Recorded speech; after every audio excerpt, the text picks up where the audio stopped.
And now you can see the Backseat Mogul Show in all its video glory on our YouTube page at roughedge.tv. It's tiki time at Harbor Cove Cafe. Dive into the tropical paradise at the end of Spinnaker Drive in Ventura with vibrant drinks, delicious bites, award-winning fish and chips, and more. Now featuring extended hours and great happy hour specials.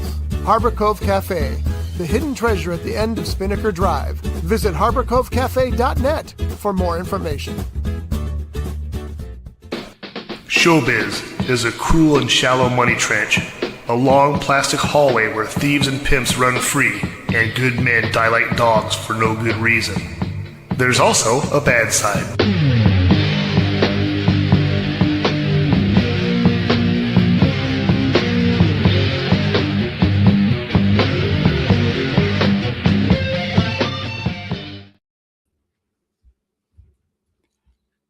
Hi, this is the Backseat Mogul Show, live here on Rough Edge FM. I am R. Scott Bolton. I am the Backseat Mogul, and this is a show where we talk about show business.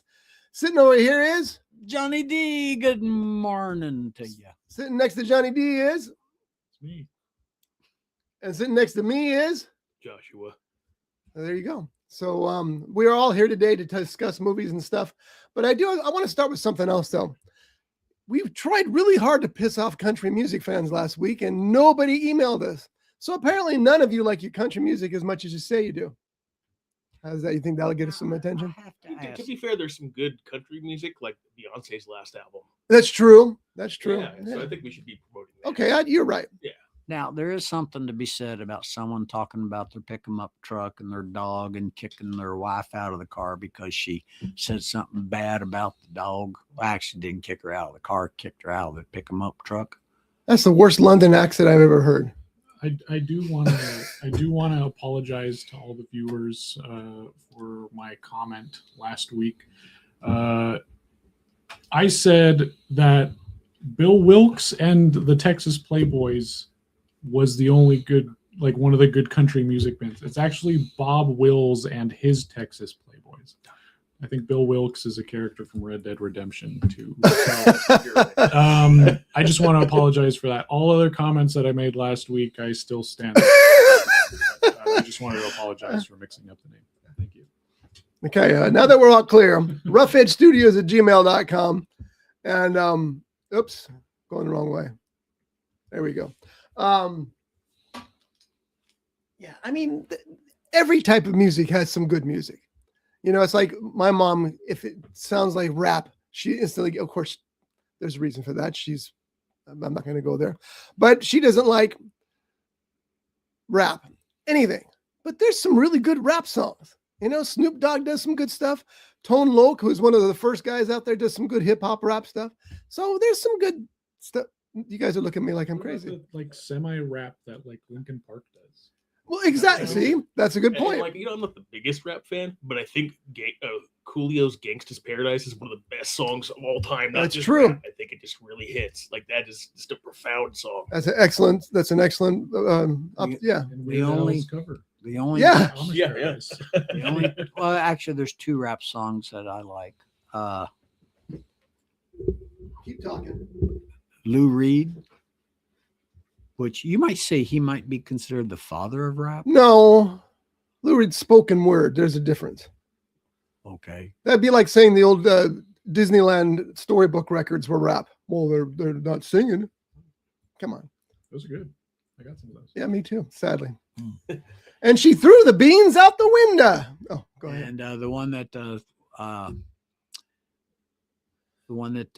Blondie did, was it Rapper's No, that's Delight or something like that? no, it wasn't Rapper's Delight, but there is a song where she raps in it, and that was pretty good. Yeah. Of course, that's Blondie.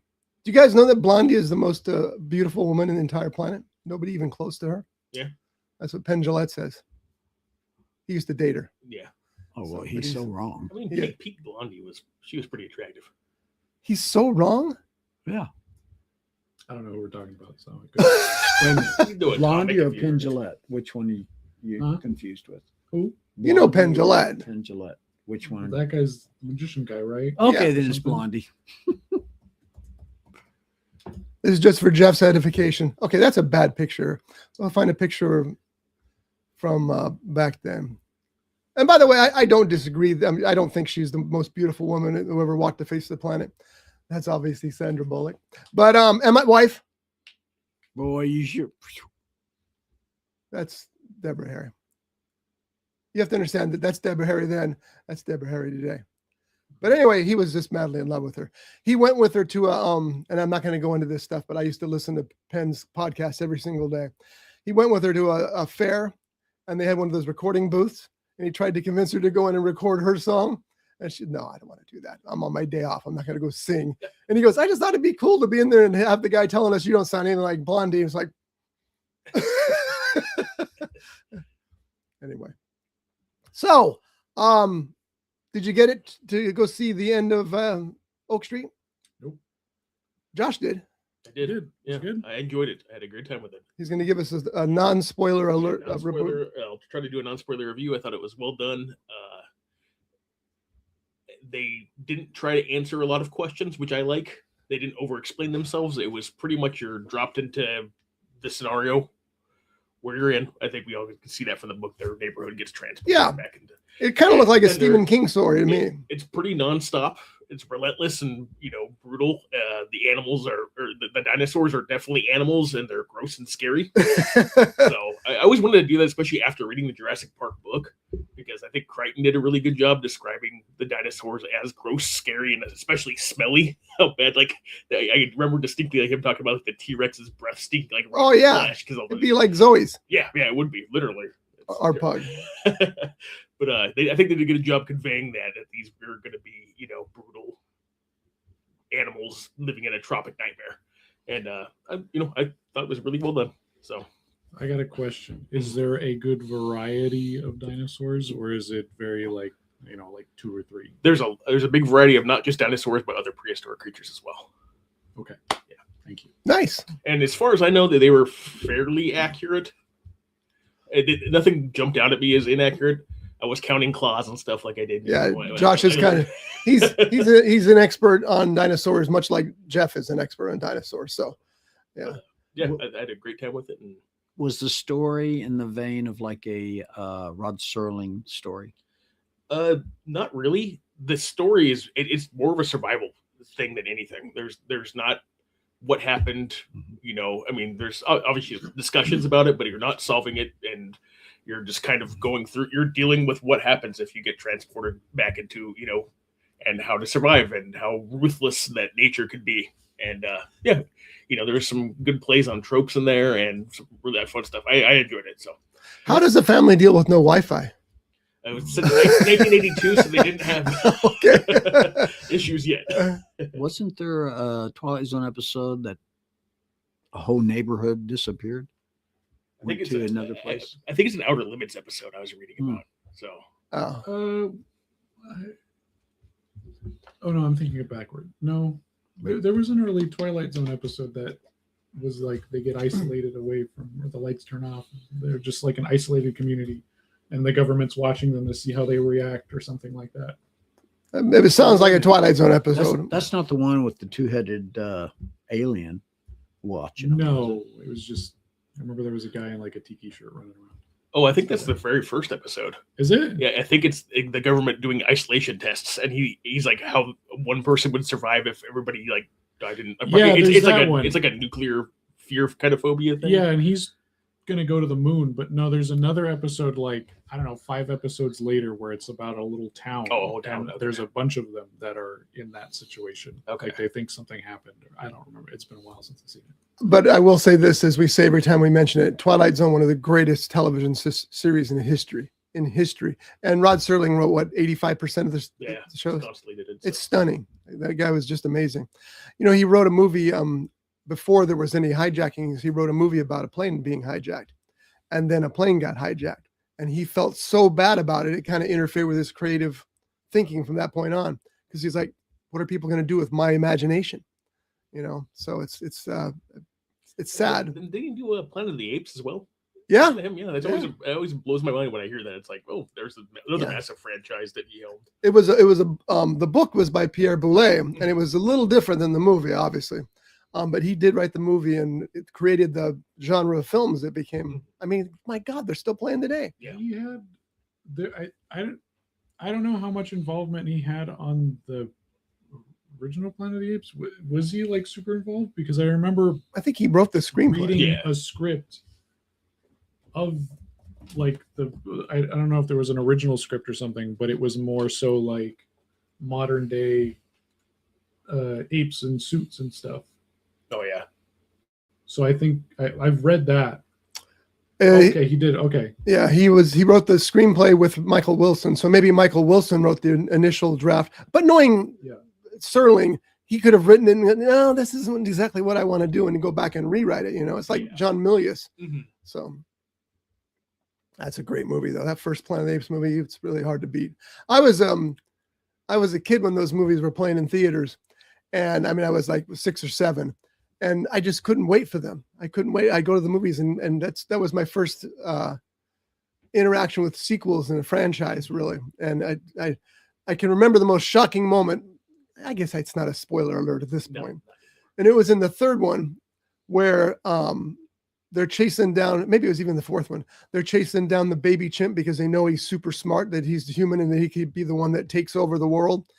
And I'm this kid watching this movie at the Mayfair Theater out here in Ventura, and they take the infant from the mother, drop it on the ship deck, and shoot it. That left an everlasting impact on me, and then you discover later, well, that's the wrong chimp, you morons. Who's the real moron here? You are.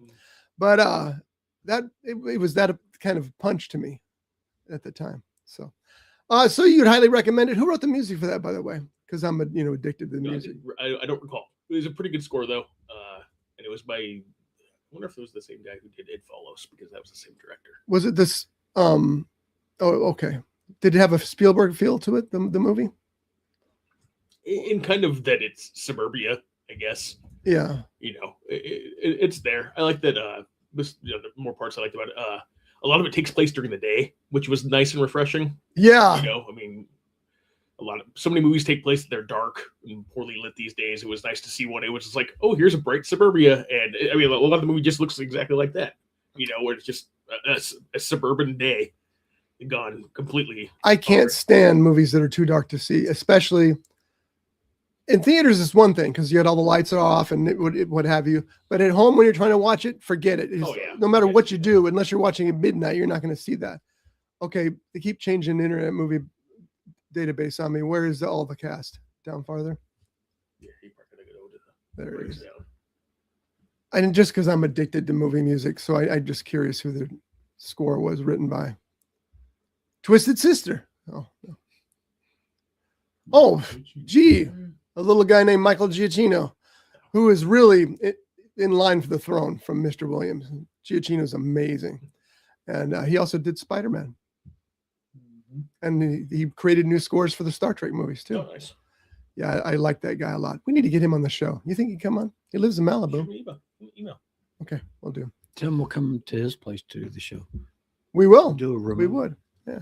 So Jeff, what did you see this week? I mean, I know you wanted to go see this because you're the dinosaur dude, but what did you get out to see or watch on TV?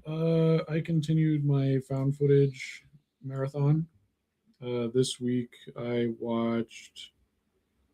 Let's see. We started with Paranormal Activity. No, we started with Record or Rec. Good film about this news crew that follows some firefighters into an apartment building, just as a routine thing, and there is an outbreak of sorts that happens in the film, and then it records that. The whole series is pretty good, if I may insert. All 4. Oh, really? I think there's 4 of them, yeah. Oh. And that Rec 2 is a direct sequel, which happens like right after the first one ends. Oh, so okay. I always like those. I think they're pretty cool. So. And it keeps up the found footage thing Yeah, for all 4 of them? Okay. Yeah, because I know they also did an American version because it's in Spanish, the first one. And it's called Quarantine, but I don't know. I've never seen those ones either. It's almost identical. They do a really good job. They changed the ending a little bit, but it's really almost it's really well done too. It's got the sister from Dexter. Oh, She's the lead. yeah. I can't remember her name. Wasn't there another movie called Quarantine that had Dustin Hoffman in it? That's Outbreak. Oh, But there's no trademarking a name. I mean, you know, most of the time, there's no trademarking a name. Jaws obviously trademarked. Star Wars obviously trademarked. But so many movies are named after songs and things like that you can't really. It's hard to trademark a title. So, so there probably is another movie called Quarantine, and it's, you know, they're just out there. There's nothing you can do about that. So, scale of 1 to 10. By the way, we're coming up with a new review system, but let's see. It wasn't as good as I remembered it. Probably because I was watching it in a friend setting and a lot of chatter going on. But I'd say like a 7.8. Probably. You've recommended that series to me, and I just haven't got to it yet. Yeah, And I need to. Really well done. Yeah. Found footage. They definitely lean in more into the action side of it.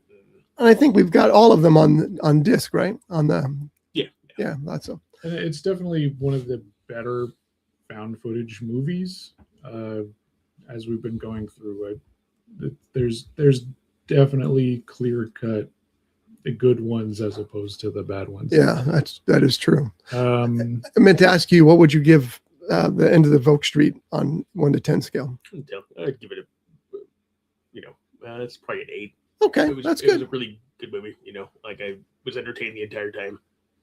Okay. And nothing super egregious jumped out at me that bothered me. So just had a good time. Yeah.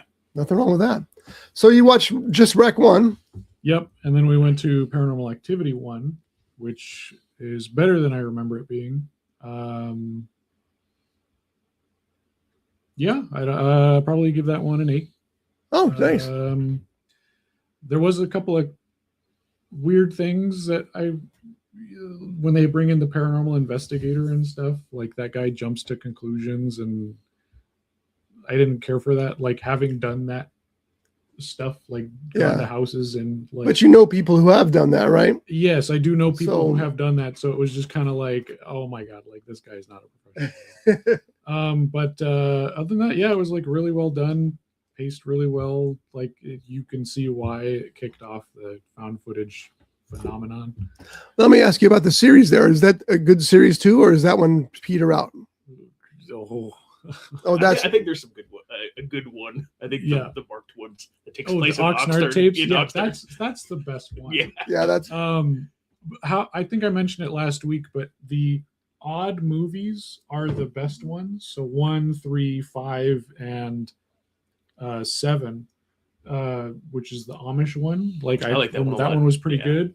Those ones are all good ones. The even ones are the not so good. That's so funny. That's weird.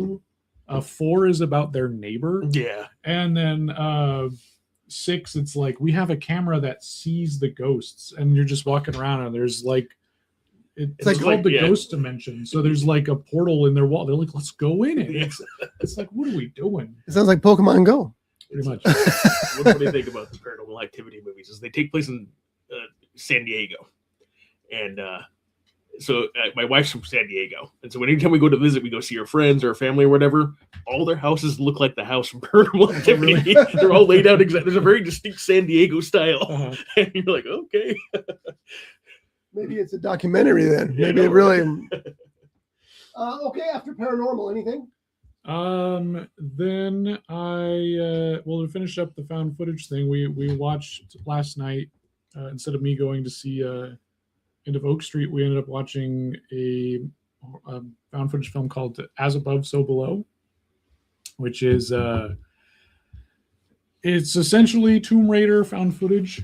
This archaeologist is going to find the Philosopher's Stone, and it takes her under the Paris, into the Paris catacombs, looking for the Nicholas Flamel's tomb and the stone and all that stuff. It's really my friend brought up an interesting point that it didn't really feel like a found footage film in the sense of like how Blair Witch or even like any of the other ones that we were watching, but it felt like a big budget, like almost like Cloverfield. Oh wow! Just like you don't really believe that any of this is happening, so it's just kind of jarring in a way.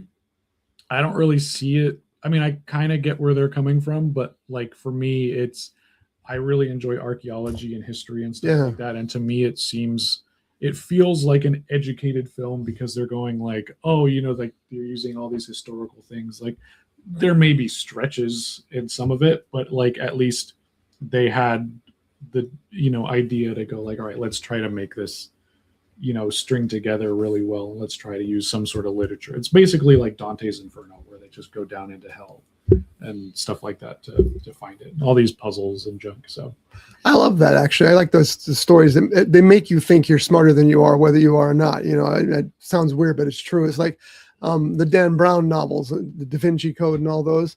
Not the movies necessarily, because I'm not sure Dan Brown.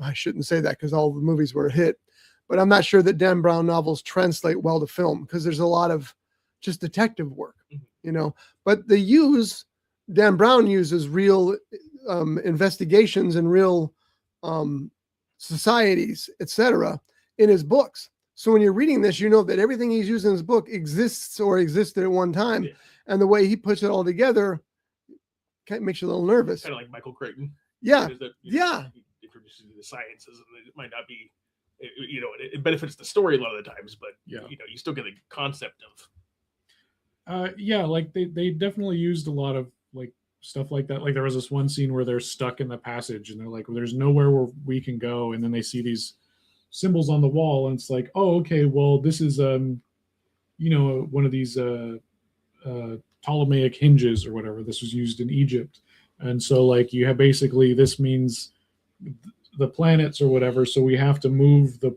rock that's how many planets there are or whatever in order to open it. If we move the wrong one, the whole thing's going to collapse. But then it's like, well, wait, when was this built? Because then we had there were only 6 planets that they knew about back then, but there were 7 planets here. But then they're like, well, hold on, like they had to figure out the history of the place. Yeah, so they're like, all right, we're just going to go with this one. It'll be this one. Sounds like an Indiana Jones Spielberg type movie. Well, it is that kind of.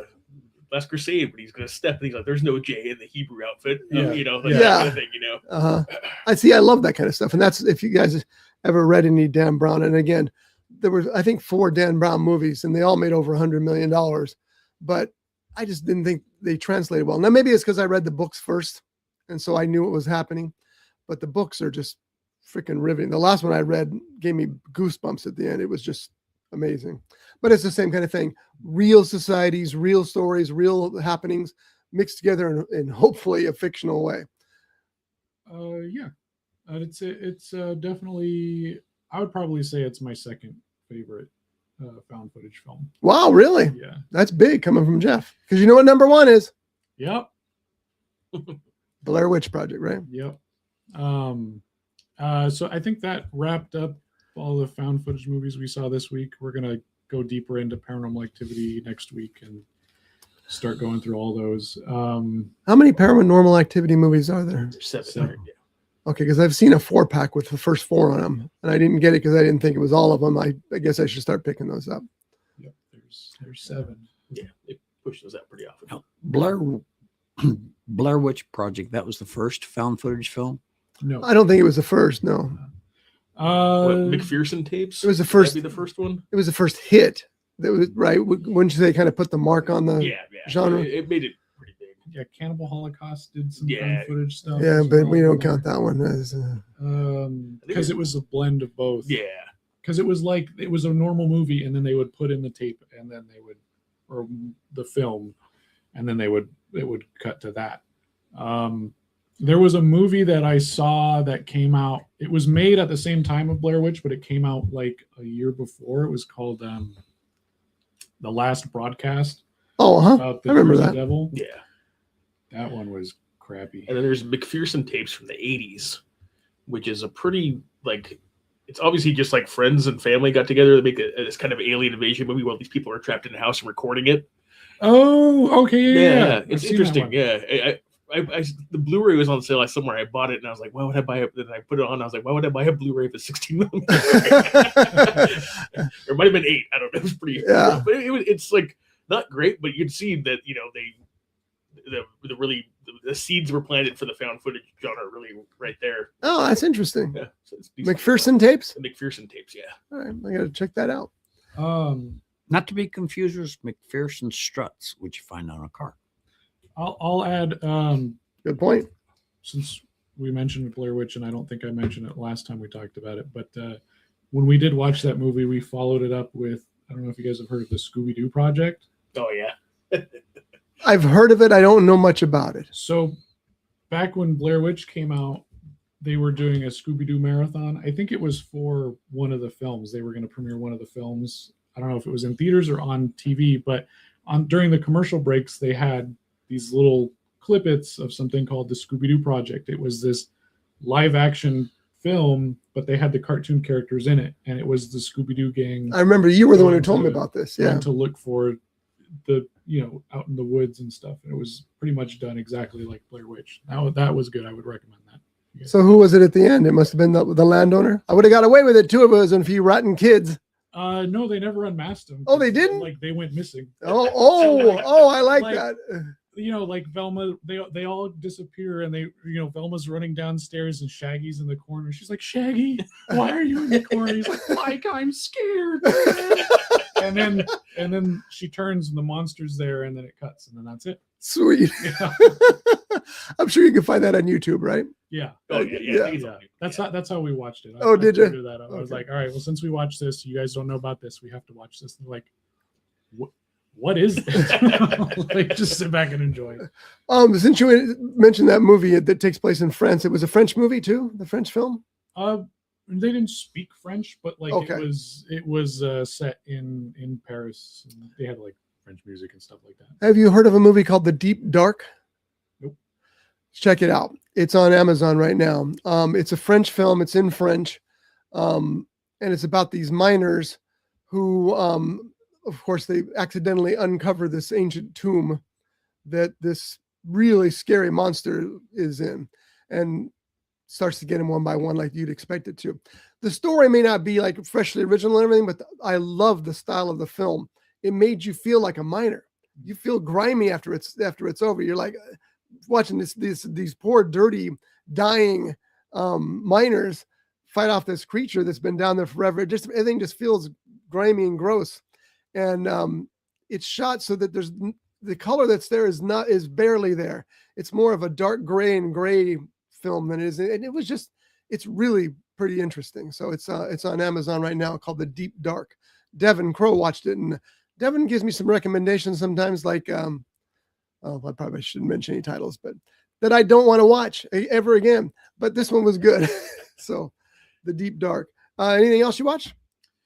Last movie I watched this week was a DVD I picked up based on title alone called Sailor Suit and Machine Gun. It's a Japanese film, and the cover had a picture of a girl in a sailor suit with a machine gun. And I thought, wow, this girls with guns. It is about this Yakuza family boss. He's on his deathbed, and he basically says, all right, I'm passing the mantle on to this guy. Go find him. They go out to find him, but he's been killed. So the next person in line is this girl. She's in like high school, and they're like, well, you're our new boss. That's what it is, And then she's like, I don't want to do this. And they're like, well, you don't have a choice. I don't know what to tell you. And so, they're just basically like, we're just going to go shoot up this other gang because there's only 4 of us left. So we're just going to go out in a blaze of glory. And she's like, okay, fine. So then it goes from there. Like they have to solve a mystery, figure out who killed her dad and stuff like that. And it kind of goes from there. And it's like this Yakuza takeover movie. The only downside is there's only a 10-second clip of her using a machine gun. So I'm like, that was the biggest disappointment of the movie. I'm like, I'm waiting for her to get a machine gun and just go crazy. And look, all the material is her. Every one of them's got a machine gun. Google the images and you'll see. I'm really waiting for it. And then she picks it up and then she puts it down. And I'm like, that's it. Yeah, okay then. Okay. I almost thought there was a character in it named Machine Gun, the way it says that, but Well, that's what I was thinking. I'm thinking like the second in command is yeah, Machine Gun. because his name was the Machine, but I'm like, not Machine Gun. So I'm like, is that a translation thing? Because it was kind of about them too, but also like all the promotional materials, her with the machine She's gun. got the gun in her hands. I don't know. It was a fun movie though. I mean, you know, if you go into it not thinking she's going to pick up a machine gun, it's pretty good. But that's the kind of find that you like to come across. It's like, oh, why not? I'll give this a shot and see how it is. yeah, it was a fun little Yakuza film. Cool. There's a movie that John Candy did where he is like a private detective, and I can't remember what the name of it was, but I remember. I know what you're talking one of about. He's on the promotional window. Things they showed. He is on top of a window, and I'm watching this movie, and I'm waiting for that scene to show up. It never shows up. And you Who's know, Harry Crumb? yeah, that was the movie. Yeah. As a matter of fact, I think that's the picture right there. That was a poster. Yeah. And that never happens in the movie. That happens a lot because you got to remember that the production art and the advertising art and the trailers and stuff have to be done 6 months before the movie is out. So a lot of times you'll watch it and go, well, where's that? It's like people complained and those guys sued about the Suicide Squad. Oh yeah. Well, it says the Joker was in it and the Joker was barely in it. So they sued and just said they were misled. They didn't win, but I think it's like that Kangaroo Jack movie. Anybody remember that? I yeah. remember that. And like it was supposed to like it. The trailers really imply that the kangaroo's talking throughout the movie, and it only talks like during one scene when the guys are high. Oh. It's just a normal Yeah, kangaroo. see, that really is false advertising. It really was, is. Yeah, it was like Unless they imply that you need to be high to watch the movie. That's what my argument would be if I was a probably help. lawyer. It would probably help. Yeah. Could be interesting. Oh, we should go do that. I mean, I don't know. It sold me, so worked. Yeah, that's the bottom I line. wanted to see it too, and I never got around to it. And then I found that out later. I was like, oh, It's like The Beekeeper, which everybody knows is one of my favorite movies. I love The Beekeeper. But there's a line that was in the trailer that I thought was essential that they cut out of the movie. And it was about, there's one scene where that director loves to get crazy with his kid. He likes to put Mad Max characters in modern movies, which doesn't work. But that assassin at the gas station comes to him and he ends up throwing honey on her and lighting her on fire. And they don't say anything about that in the film. They just show him do it. In the trailer, it says, he threw honey on her and lit it on fire. And one of the people goes, well, that is one of the most flammable liquids on the planet. And I was like, I didn't know that. That'd been nice to know in the movie, unless they researched it and found out it wasn't. Like, oh crap, we can't put that. Who knows? But that bothered me because I thought that was an important line to explain why she's on fire. But that's just me. Yeah. So anything else, Jeff? Nope, that's it. I think. Okay. Well, thanks for joining us today. Oh, I was waiting for John to be upset. John, you watch anything this week? Yes, I did. Okay, we're moving on. Oh. You was expecting me to say, wait, what? Oh, I said it. Well, you did write that. I coined it. Where's the coin? I spent it. Oh, I started watching a movie called Muzzle. Came out in 2023. Is this about you? It's an action thriller film directed by John Stolberg Jr. and it's starring Aaron Eckhart. He's an LAPD canine officer whose partner gets killed in the line of duty. So what you're saying is it's a dog movie. Well, because he Go ahead. doesn't Yeah. get killed. And he seeks revenge. He goes after, I haven't finished watching it yet. I started watching it. And he goes after the guys that killed his partner. I'm all for that. And his partner, canine, whether it's police or if it's military, that canine is treated as a real officer or. Well, they are, right? Aren't they Yeah. considered real officers? And when they die, they get full honors when they're buried. But instead of a pension, they get Alpo. Yeah, that too. Yeah. But anyway, I started watching that. That looks kind of interesting, even though why did the dog dies? I'm out. Yeah, I know. But and then the 3 movies that you gave us to watch, I watched those. And the second one that I watched, I really, really enjoyed it. And that was the It's a Wonderful Death. It's a Wonderful Death from, I think filmmakers are in Ojai, and it was part of the Santa Paula Film Festival. And these are kids. The main actor, Death, the character Death, he wrote it, directed it, and started it. And it's pretty impressive. This is a kid that I don't think he's even 16. If he is, he looks pretty young. And there's a few adults in it, but very few. Mm-hmm. And one of the adults in it reminded me so much of somebody that we know, and I'm not going to mention their name.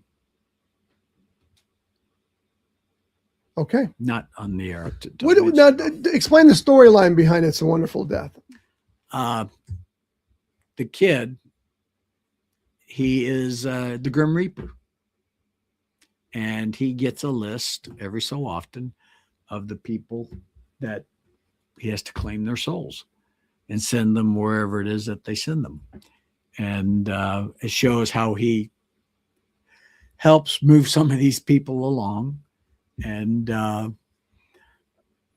he gets to a point where he doesn't want to do it anymore. He's tired. He wants to become a real little boy. A real little boy. And in order to do that, he's got to find someone else to take his place. And it's quite interesting. I got to admit, I really enjoyed it, seeing these kids, the imagination behind them and their acting. I really liked it. I liked it whenever they're pulling stuff out of the air. It was very clever and very original. And yeah, I was impressed too that this is made by kids, and it's like, I don't know if it would have worked if it was adults. It might have, and it was well written enough that it might have worked just fine. But the kids really sell it, even though sometimes you're like, wait, why is that a kid? It was pretty impressive, and I hope that these guys are doing more, because festivals like the Santa Paula Film Festival help spread the word. And, maybe the right person sees this and they end up getting a gig out of it or something. So just like Jeff's going to get the next Jurassic Park from first run. There you go. One thing I did like about it, where I like that. where Death, his alarm goes off, and I had one of those alarms. I hated it. God, I hated that thing. Got you up though, didn't it? Oh, I think I threw it up against the wall. And it still kept going. Anyway, he gets up, does what he has to do, gets dressed and all that, goes into before he gets dressed, he goes into the kitchen, makes breakfast. He looks at the eggs and his banana, and then doesn't eat them. He puts them in the trash. He can't eat, but he goes through the motions that make it, so he seems like a human. And it's just, it was good. I will say that the entries this year to the Santa Paula Film Festival were much better than they've been in recent years. There was none with a river bottom and a dead bird in it, for example. So I look forward to seeing what they come up with next year. And I think Jeff's going to be a judge next year if he has time. We'll see. Yeah. Unless maybe I put something in it next year. Oh. I failed pretty bad myself this year with looking at them, but yeah, you might have something available, because Kevin, who I do the community show for, he's going to enter his things in there next year. So yeah, you should. Any local filmmakers should. Any filmmakers in general. That's one thing that I had to remember, is that as I'm watching this, that there are professional filmmakers who are entering these in films as well as amateurs. And I'd forgotten that until I watched a couple of these. It's like, who paid for this movie? Well, they got sponsors and stuff, and it just hasn't screened except at festivals. So that's okay. That counts. Another movie I watched came out in 1946, 1947, something like that. It's The Bishop's Wife. Now put a pin in that, because I want everybody to see that first. Have you had a chance to watch that yet? Okay. Explain why the video you sent us. Oh, sorry. It stars Cary Grant, David Niven, and Loretta Young. No, the video that you sent me in particular, because that's what makes me want everybody to see it. I'll explain. There's a scene in there that people to this day can't decide, and they can't find any notes about how it was done. Whether it was animated, whether it was stop motion, whether it was trick photography, nobody knows how this particular stunt was done. And so I wanted us all to see it so we could watch it and see if we have any opinions on it. Some people say it was animation that was painted and put in later. Other people say it was trick photography. Well, they shot from over here, but they did this instead. But nobody really knows. And the movie's from 1947. So it makes you wonder, what trickery did they have back then?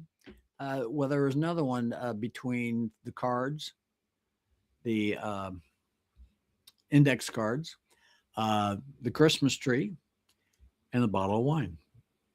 So anyway, I want us all to see this so we can, and I'll send you both the videos so that you guys can see what the video is. And then we'll talk about how it was done. I think, and I love that stuff.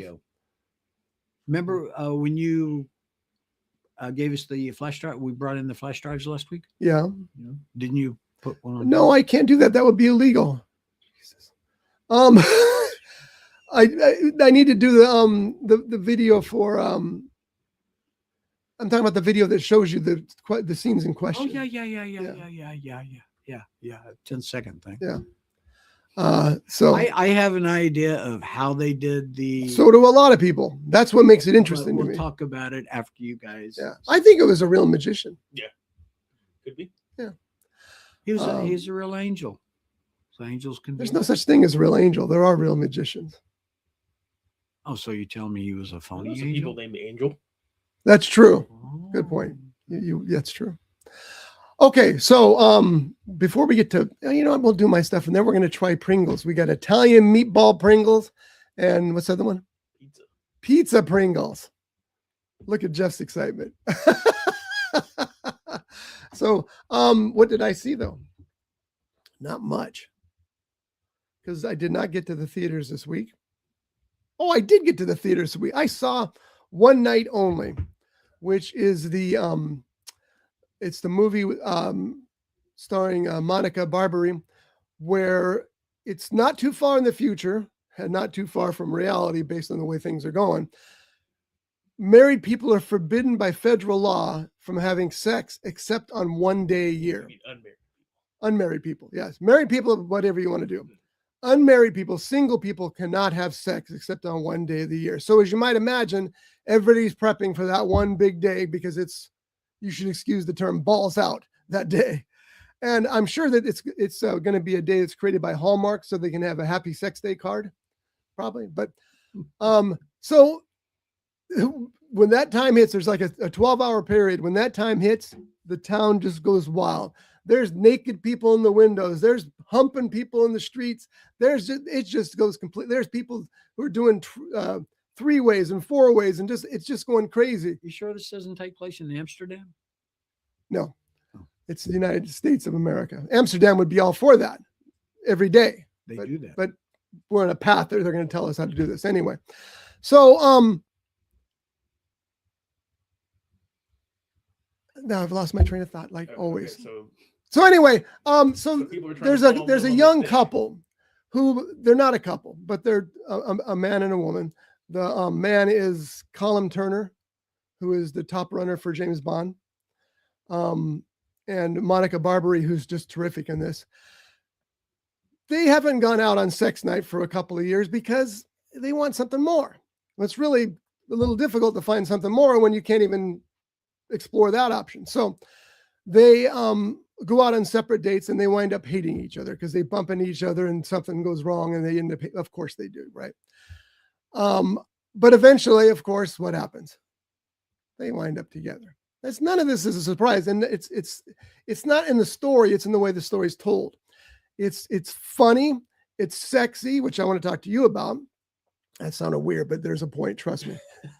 And it's very well acted, and it's really it was a very entertaining movie. Is it an Oscar winner? Probably not, but it's at least a unique tale that also talks volumes about other things as well. If you look between the lines, you're reading a lot of other stuff as well. So now Josh had read that the director did what?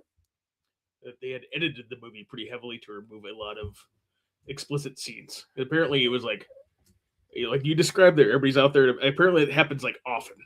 It's supposed to be like, or I don't know how frequent it is in the final cut, but in the director's original vision, it was like you turn a corner, there's some, it's pretty close to that in the yeah, it's pretty close to that in the cut that I saw. Yeah. So I can imagine what he took out of it.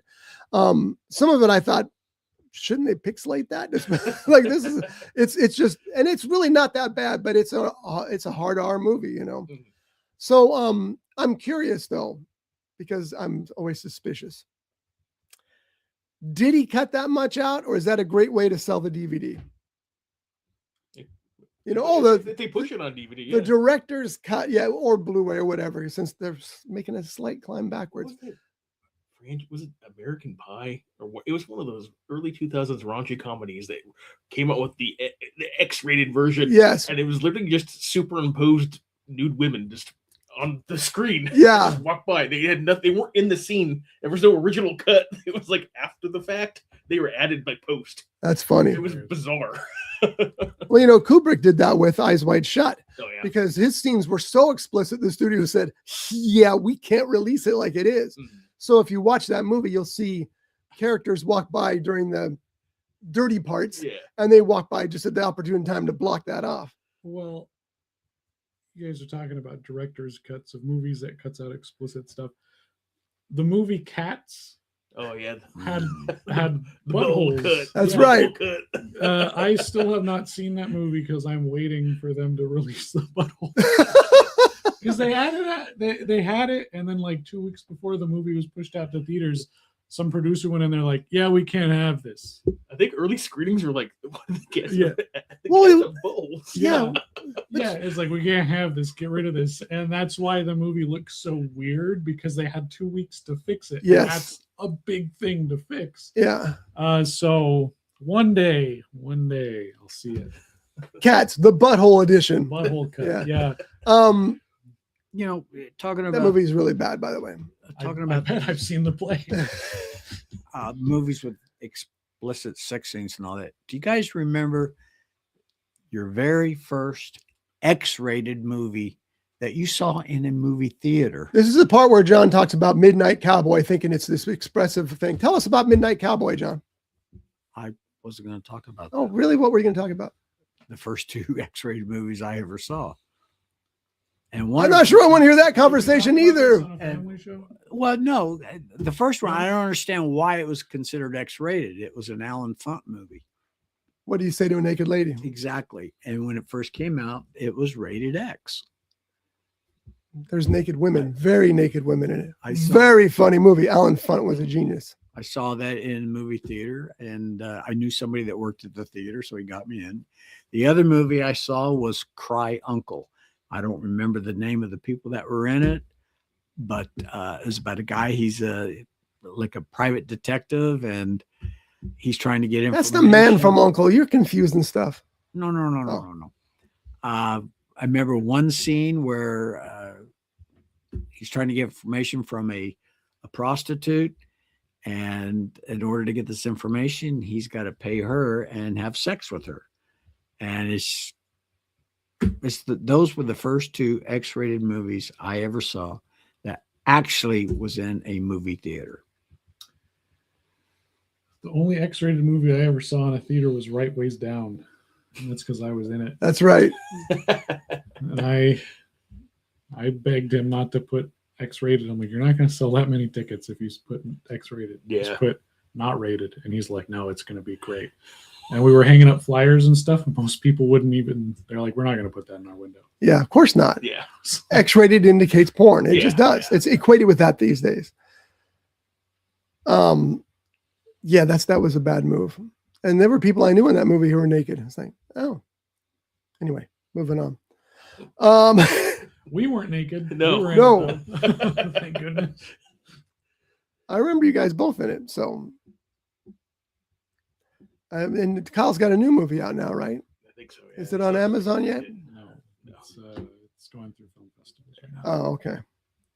You gonna do film festivals with First Run? Yeah. Yeah. I thought if we hit the deadline, it would have been interesting to see those two movies go head to head. Oh, yeah. Festivals would have been interesting, but alas, we're still waiting on music. Well, since we're here. And now it's time for the First Run Progress Report with filmmaker Jeff Genet.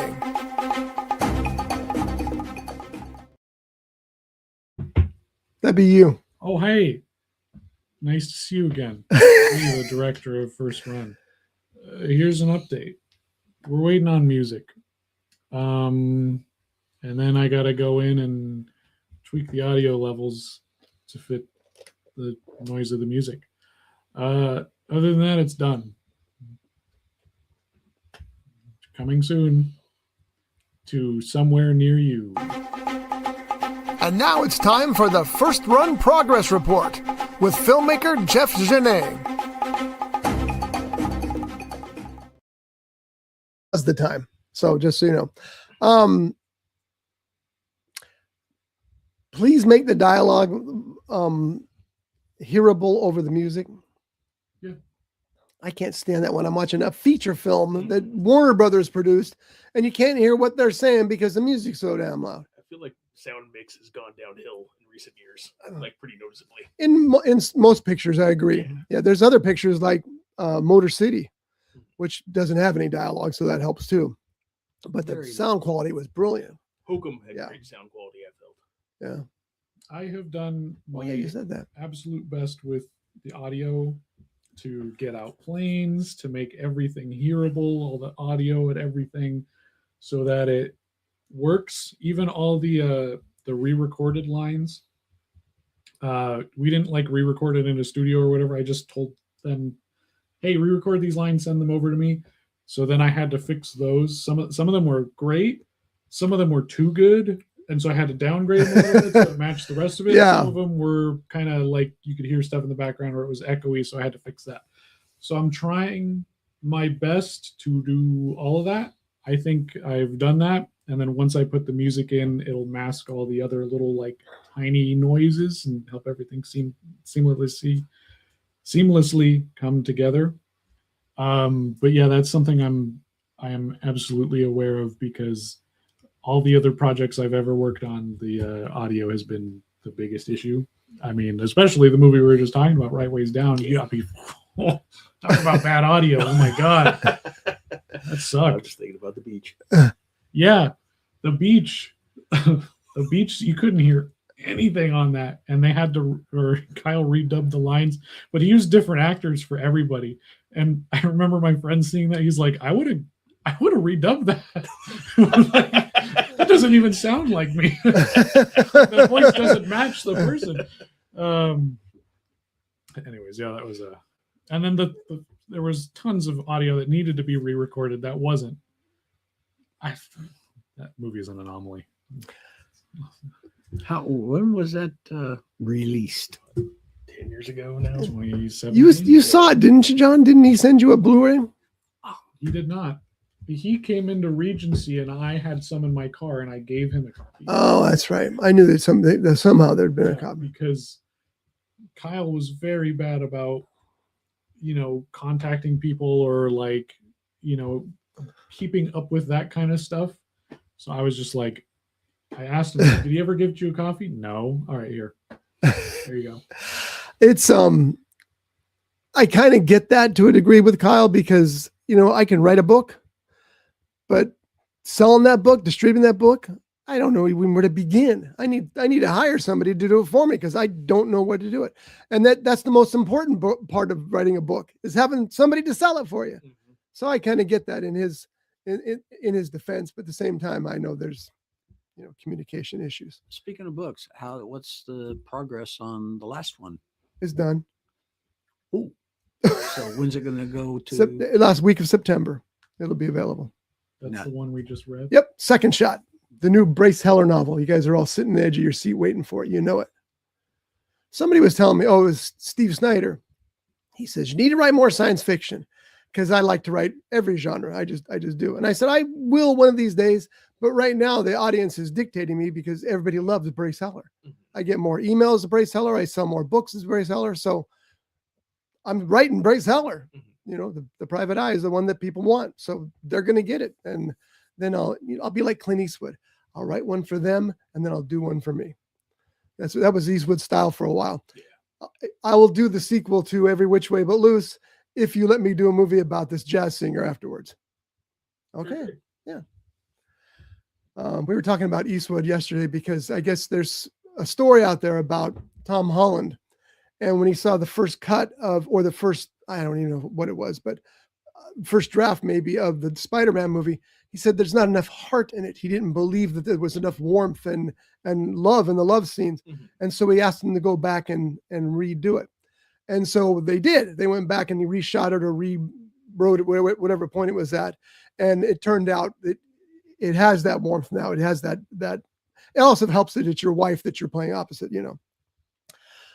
And Julie was saying it's important that a director listen to actors about their characters. And I said, sometimes that's true. But I said, the point is that the directors should listen, but he's got the final decision about what works and what doesn't work. And I love the fact that Tom Holland did that because he's Tom Holland. He can do that. Harrison Ford, when I interviewed him, he said, you don't hire just Harrison Ford, the actor. You hire Harrison Ford, the collaborator. That's just what you're dealing with. But if you had somebody else step in, you go, you know, you're not just, it's like Tarantino. Who gets the ad-lib Tarantino movies? One guy, Samuel L. Jackson. Yeah. Everybody else, he gets pissed. No, I paid you to read what I wrote. Do it that way.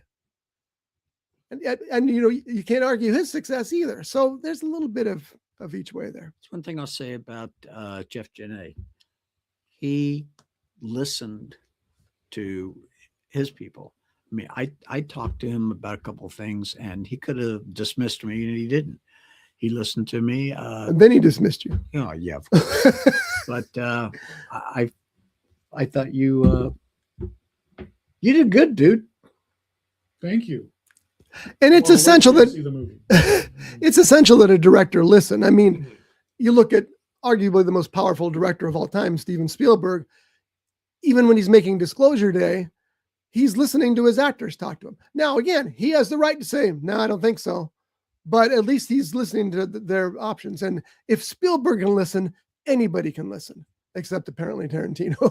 In interviews that Tom Hanks has done where he talks about Clint Eastwood's directing, I'm not going to talk about it. One shot Clint. Yeah, I'm not going to say how he does it. I want you guys to look up Tom Hanks's interviews, like when he was doing on Graham Norton, and which is an interview show from the UK, and Tom Hanks talks about working with Clint Eastwood, and it's fascinating the way he talks about Eastwood. Eastwood's one of those guys who listens. Well, he also one thing I will say, Tom Hanks says that Clint Eastwood treats his characters or his actors like horses. Matter of fact, his entire crew he treats like horses. He feeds them oats. Yeah, of course. But think about oats. That, and when you see the interview, you'll understand what I'm talking about. Well, my understanding is that Clint is a one-shot director, and I think it was Matt Damon that I remember this interview from. They shot a scene. Eastwood called action. They did the scene. Eastwood called cut. And Matt Damon was like, yeah, that wasn't my best work. Can we do it again? Eastwood's all, nope, next. And he says he does one shot. And that's why they rehearse. And once it's in shot, it's done. A fun thing I did learn the other day is I can't remember what movie he said, but it was a Clint Eastwood movie where he's director. But they had to stop saying action and cut because the horses picked up on it. Right. And they wouldn't act natural. So they had to start saying other things to indicate. They would turn towards the camera and smile. Yeah, exactly. Yeah. That's part of that Tom Hanks thing. Oh yeah. Yeah. That's funny. And that's why one of the reasons that he treats his cast and characters or cast and crew like horses. Mm-hmm. Because he learned that from his days as Rowdy Yates in the TV show Rawhide. What about all the westerns he did between then? Well, no, where he learned it from was rawhide. Okay. Why he treats his people like horses. Eastwood's one of those characters. I mean, he's made some duds. He's made some really bad, deadly, boring movies, but he's made some masterpieces too. So, and again, if you look, it's kind of funny. It's like, oh, there's another Every Which Way But Loose. And you're like, it's not funny. It's kind of boring. There's a monkey in it. I know it's not a monkey. and then you look at Bird, which was the one he did about the musician, and it's just brilliant. It's like, yeah, you can tell which ones his heart's in and which ones he's not. And I will still say, and I shouldn't because I say this every time I bring it up, that Warner Brothers screwed the man that basically kept them alive for the past 30 years with his last movie. Was it Juror number 7 or Juror number 12? Juror number 4? Maybe. Juror number something. 11? They really screwed him on that. No, They it doesn't go up to 11. dumped it in theaters and they didn't advertise it, and they pulled it from theaters before it was done. And it could have been an Oscar contender. There were some bad parts about it, like a lot, but there were some really good parts about it. And they screwed, after all those years, they screwed him over. Now he's not directing How's the anymore. intro of your show go? What's that? What's the intro of your show say? That's right. Hunter S. Thompson quote rings true. Yes, it does. Getting back to your book, you said in September, Yes, and it's going to be available on. Amazon. Well, you just had to. You're just trying to get me to play that commercial. Yes, I'm gonna do it because we have to eat these. All right, so we're gonna start with pizza because it's a more of a typical flavor. So this is pizza Pringles. We've all had Pringles. These are pizza flavored. It didn't say what kind of pizza. Is it pepperoni? Is it cheese? Is it round table? Is it slice house? All I know is pizza. Anchovy pizza. By the way, Oh God, I hope not. Slice House in Ventura is really good. Not as good as round table. Show of hands, who likes anchovies on their pizza? Me. I think I've just taught you everything you need to know about John. All right, so let's give these a try. Not bad. Are they pizza flavor?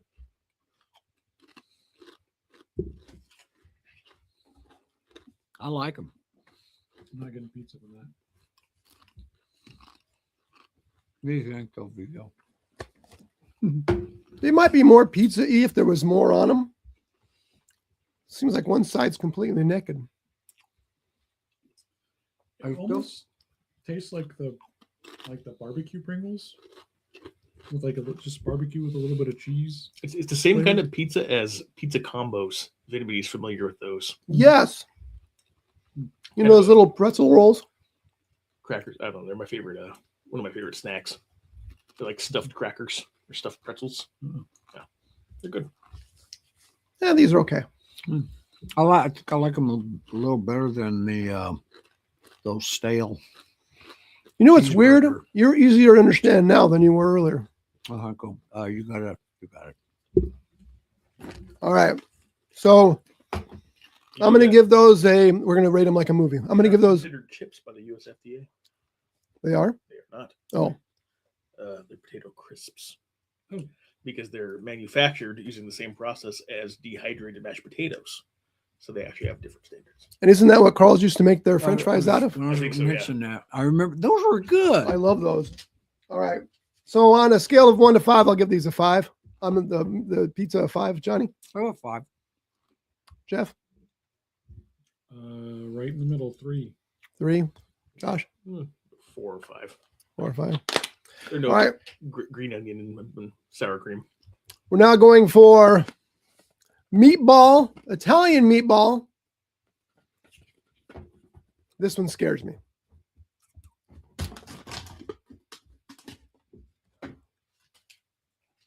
Remember when you had to pop the top of the Pringles and peel it? Not anymore. Okay, these are more naked or just a little less colorful than the other ones. I'll let everybody get their meatball chip. I should have asked you if there was any allergies to meatballs in here. No meatballs.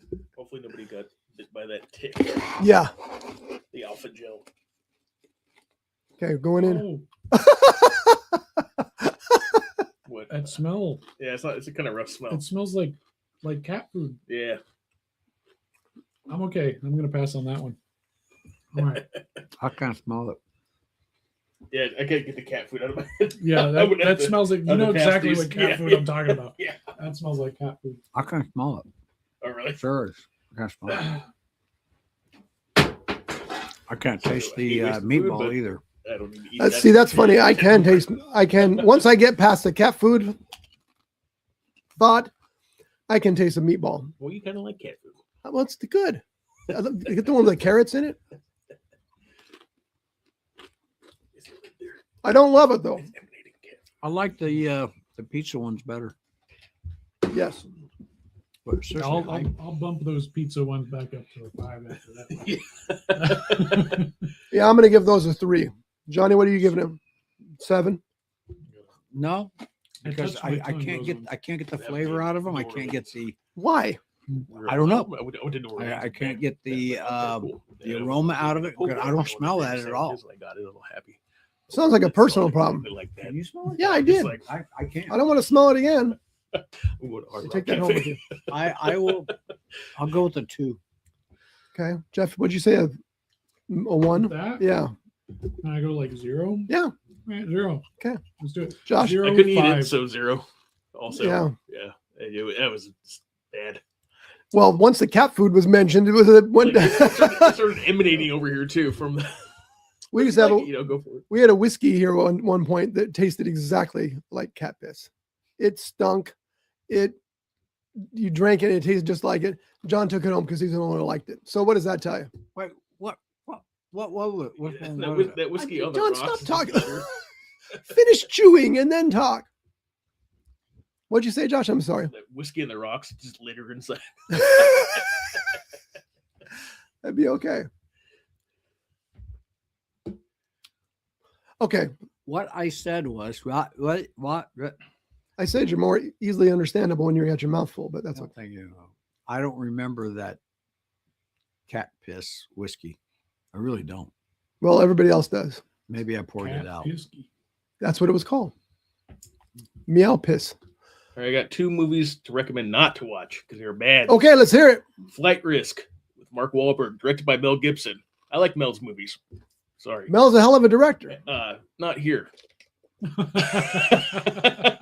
I mostly watched it because the climax I heard was filmed at the Bishop Airport, so I was like, okay.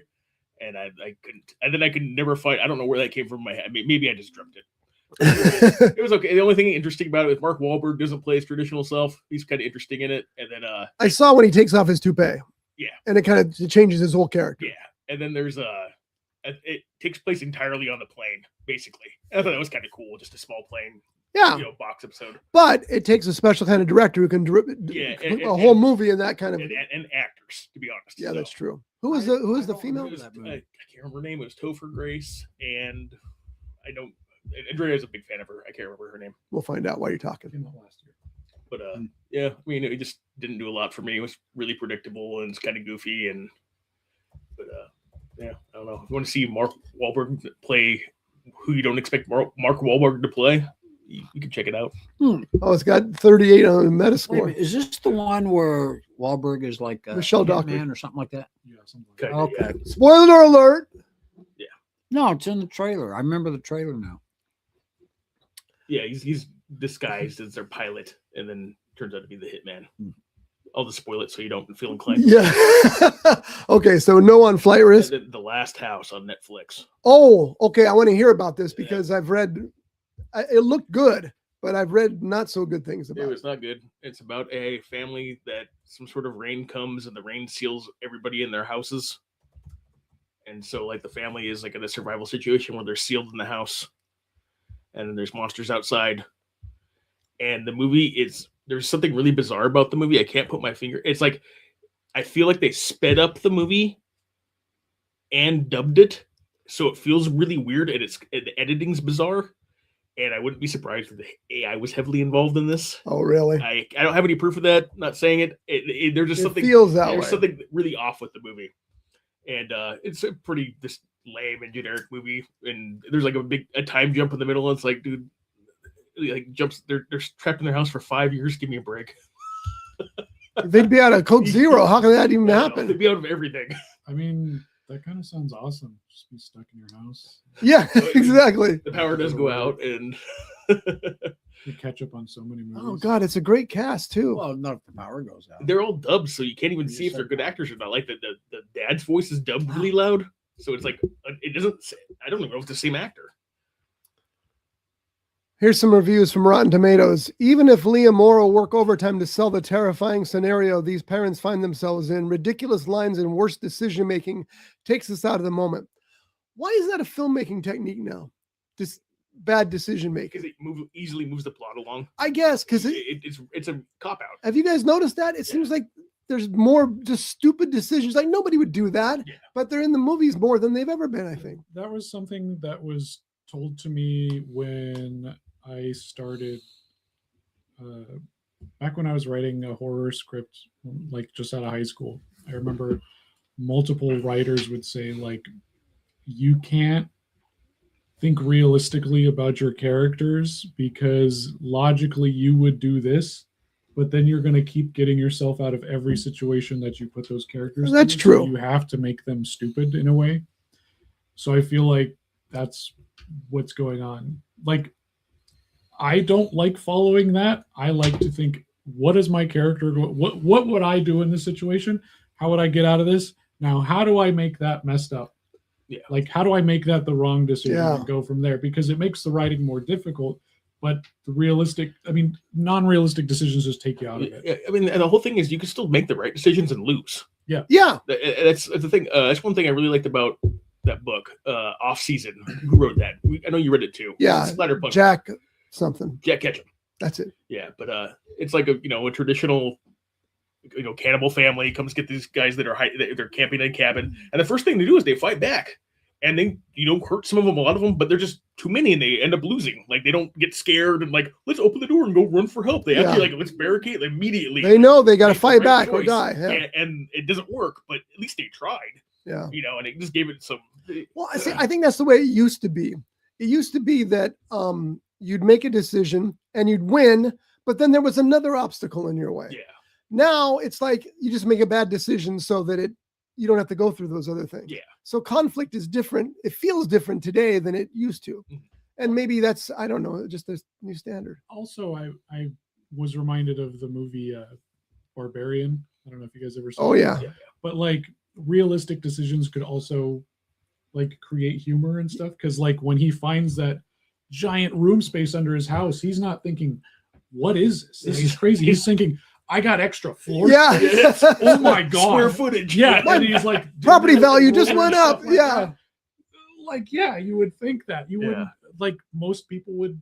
Yeah. think that, Right. That's, you It know? was so like absurd that there's no way. It's Yeah. like, yeah. It's like, okay.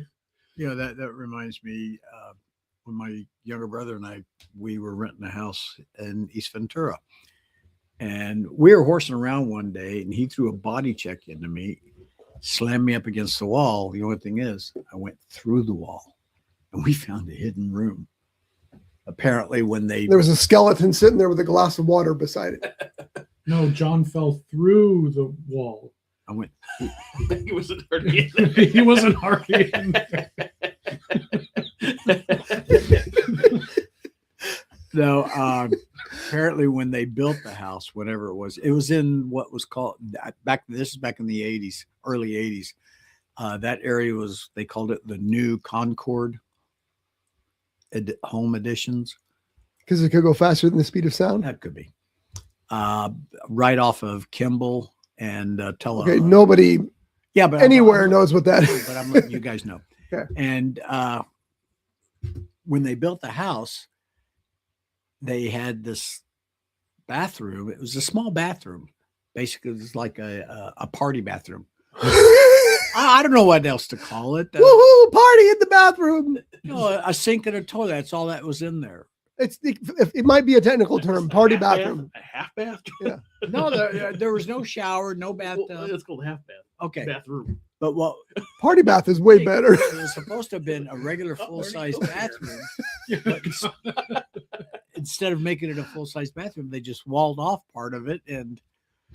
But it was really weird when we go through it because you got the framing, and we went right in between the framing, and I got to tell you, it scared the bejeebies out of me. Trying to use a nice term. You know what? I thought we were going to find a body. I love hidden rooms, man. Hidden rooms are awesome. I'm convinced there's one. Josh and I, we live on both sides of a duplex, and I'm convinced there's space in there somewhere is big enough because first of all, our attic's huge. Yeah, you could do a whole office up in the attic, but Shelley won't let me get a spiral staircase to go up there. But I'm convinced that there's spaces there that are. Yeah, I want to know. They are kind of off sometimes. Looking at both, you're like, huh? Yeah, what shouldn't? How come there's ends there and this ends here? What's there? Yeah. Why don't you just put in a dumb waiter? Oh, what? A dumb waiter. Okay, a dumb waiter. Dumb.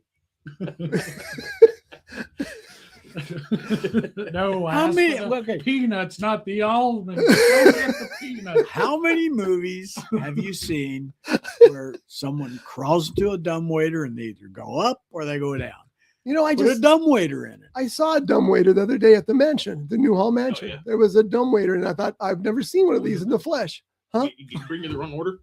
Yeah, I asked for peanuts, and he brought me almonds. Go back, you stupid animal. There's a difference between a dumb waiter and a stupid waiter. Well, one. All right, we're out of here. The other one's okay. Never mind. I'm gonna. Hey, okay. Yeah, I just. So Monday, everybody's invited. Josh has already seen it, but I'm gonna go see a house. I want to call it the house at the end of the street, the end of Oak Street, on Monday morning. Okay. You need to call out sick. You've been working too hard. Yeah, I do. The summer's been terrible to me. I can tell. Usually Jeff would come in and, I watched 2 movies last night. I got home at 3:00 in the morning. That week before school ended, I saw 3 movies a week in theaters. I was just like I'm like, I got time. Yeah. This is just like, it sucks. It sucks. So fun. So we'll be back next week, and we'll have more to talk about. There's a lot of movies coming out, but again, screens are just cannibalized. They're all getting eaten up by Spider-Man and all the big ones. That Plaza in Oxnard plays some more off the wall movies. Is that the one there on Camarillo one? Oh yeah, they're the same company, so Okay. they tend to leave screens for more of the. Yeah. The problem is they're very expensive, but I'm going to have to just pay. That's all there is to it. Yeah, I highly recommend the Roxy. Roxy's a great little theater. I mean, those seats. But make sure the air conditioning is working, because when we were there that day, they had the door open for the Odyssey because the air conditioner wasn't working inside. Can you imagine sitting through the Odyssey with no air conditioning? Yeah, no thanks. It's like D-Box. Yeah, exactly. Hey, has anybody been able to find or watch a copy of Ulysses? Yeah, it's on Tubi. That's good to know. Yeah, they had a bunch of versions of it. We were watching that. So, I mean, watch it just to compare that with the Odyssey, because the Odyssey used. I'm going to presume they used CGI, whereas in Ulysses They did not. They did not have CGI. They didn't have CGI for Odyssey either. Okay. Most of it. I don't think they used any. I guess for the ocean they did. for what? No, I don't think in the ocean. There's not a lot of CGI in Odyssey. There is, but you just don't see it that Well, much. what scenes? Scylla is for sure CGI. Which one? Scylla. Who's that? Uh, Oh, sure. Cavern The monster. Kraken. Yeah. Yeah, those were CGI. That's true. They use CGI to touch up a lot of stuff, obviously, and round it out. Yeah. Cyclops probably they touched up around the puppet, because if you look at the actual puppet, you can see holes where all the Yeah, it's a pretty bare. It's got joints. It still looks it looks like the hand from Jackass, if you ask me. Yeah. It does. Okay, so there is a little bit of, but they were very careful about it. He didn't want to use a lot. I was trying to find out how many film versions of the Odyssey were, and there's dozens of adaptations for you. So yeah. There's a cool anime called Odyssey 31 where it takes place in space. Oh, that'd be cool. It's pretty cool. Yeah. But the one I'm talking about is with Kirk Douglas. Mm-hmm. Jeff, you've had your finger up for a while. Am I allowed to tell a quick story before? Of course you are. Okay. When you guys mentioned the Grim Reaper earlier in that movie, I was immediately reminded of the time that I used the Grim Reaper in one of my little films. It was part of the Last Exorcism series where I play a paranormal investigator. And we were doing a prequel video called Night of the Living Exorcism. And it was the origin story of my character and the partner character. And there's a zombie apocalypse.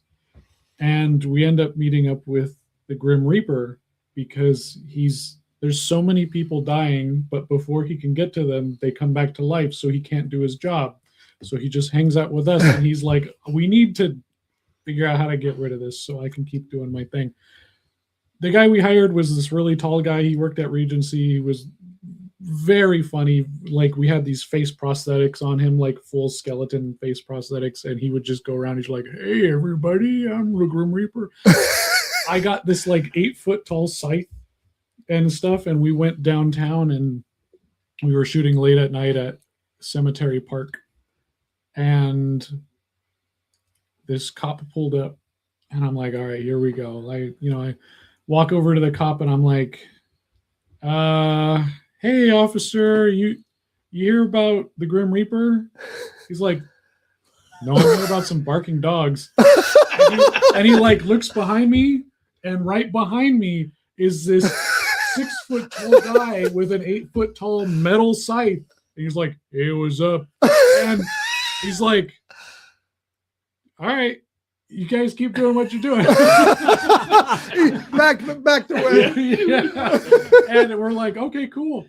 And we just, we finished the thing, and my friend, he's like, let's go drive around downtown. He's like, it's Saturday night. People are going to be drunk. Imagine them seeing the Grim Reaper. Yeah. And I was like, all right. So we're driving around. He has the windows down, and he's like, hey, like every time we were at a red light, he's like, hey, I'll see you later. Or, he's like, hey, you give me a boner. And then we're just like driving around. It was the best. Anyways, that reminded me of that night. You need to have somebody film that. That'd be awesome. I think we did have some footage of that, but I don't know where that is. But, yeah, it was a. That's fun stuff. I stuff. just remember that night of just him standing there right in front of the cop. You hear about the Grim Reaper? So, if you see Jeff and the Grim Reaper's near him, be careful. All right, we'll see you next week. We'll have more to talk about. Josh, thanks for being here today. You're welcome anytime. And we're going to cut it out. So say goodbye, everybody. Goodbye, everybody. I knew that was going to.